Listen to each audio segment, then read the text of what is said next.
Hi, we're trading the ES on a 2000 tick chart with the 21 EMA. So I put my overnight highs here, overnight lows here. So we didn't reach the overnight lows. This is about where I started right here. So we didn't reach the overnight lows on this two-legged move down, but it wasn't that by that much. It's not like I thought there was a bullish imbalance at that point. So we had this uptrend. We rushed through the EMA. We had a break. Here you can look for a trade to go long to make a new high, but you don't really get a setup there. So you have two legs up off the overnight highs. You can look for a fade. I was looking for a short up here, and I just couldn't find anything. So then price rushes through the EMA, and we get this lower high. So it's a lower high coming off the overnight highs, and it almost looks like a reversal pattern because it's like hidden failed second entry because you have a first entry long, second entry long failure, but it technically doesn't tick higher there. But you also have a break of this downtrend expecting a new low. So I thought that this trade was pretty good. We made a new low, kind of got congestive. We rushed above the EMA, rushed back below, then we got really congestive, really nothing to take. We formed support down here, and then we made another high. So now at this point we can draw a range based off that. So then we came off the lows again. We went into this uptrend. We had an overshoot, and we came off the overnight highs again. And I was again looking for a short, but I was kind of worried about shorting into this trend line, even though we did have an overshoot. But then we got what seems like a repeat pattern of right here. Price rushed back below the EMA. We got this lower high. Technically, it does tick higher there, so it is a failed second entry actually. But basically, yeah, a failed second entry below the EMA, fading this range. This trade was really good. I I didn't realize how.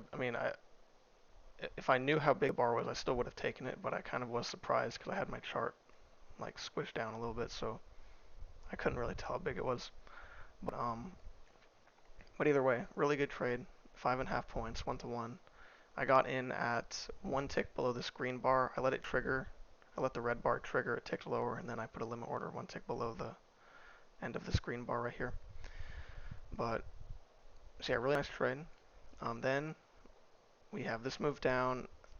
Here you can look for a long off these lows, but it has this short-term trend line going through it. That kind of made me not want to take this. Then you get a first entry short, second entry short, failure.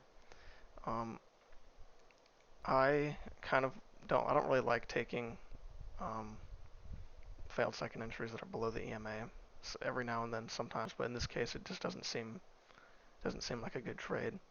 It does end up working though, but usually you want the EMA to be lower and then it going above, it acting like a reversal pattern from this downtrend, but it just doesn't do that. So then price rushes through the EMA again. We have this break, a couple legs to a new high, and then I got a third trade here. So here I entered with a stop order one tick below, got 2.75 points. It's a fade out of this range. Breakout, most breakouts fail. Uptrend played out, doesn't have a short-term trend line blocking it, so I thought it was perfectly good. Got out before the EMA, which isn't always too important, especially in a range, but it is nice to get out before the EMA. So then, I didn't have this yet, so then I drew downtrend, break, we made a new low, and then we didn't reach the lows. We made another swing higher. Then we did reach the lows, and I was kind of looking to buy here, but I didn't feel like taking that. It's not a very good bar, and it wasn't much of a breakout either. But after I got this third high right here, and then we went down again, I drew this. And so at first I had it like this, and then we got an overshoot. And so here I was looking to short, but mixed with we had an overshoot and it was above the EMA. Those two things combined made me not want to take it. Um, it was a breakout pullback. If it had maybe closed below the EMA and also a little bit below this support line, then it would have been a lot better of a trade to take, especially because it's off the key entry point. But again, mixed with the overshoot above EMA, it wasn't a perfect breakout pullback because it still kind of went back in. That I didn't really want to take that. Then after we had another overshoot down here, I did lower this to here. I thought that kind of fit better. And we push down. We have a short-term downtrend.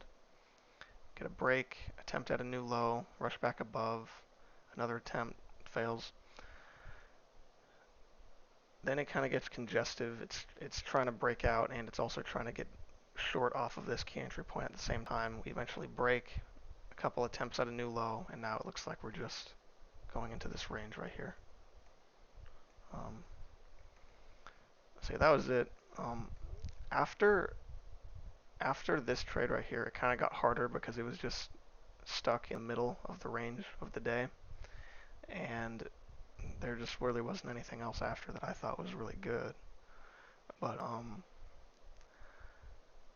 it's like if you took this short right here, it really isn't that bad. I mean, it is off the key entry point. It's a breakout pullback. At this point, you know, you have an uptrend break, new high. So it's not something I would take. It just doesn't look perfect to me. So, but anyway, I hope y'all enjoyed the video. Hope you learned something. Hope you had a good trading day.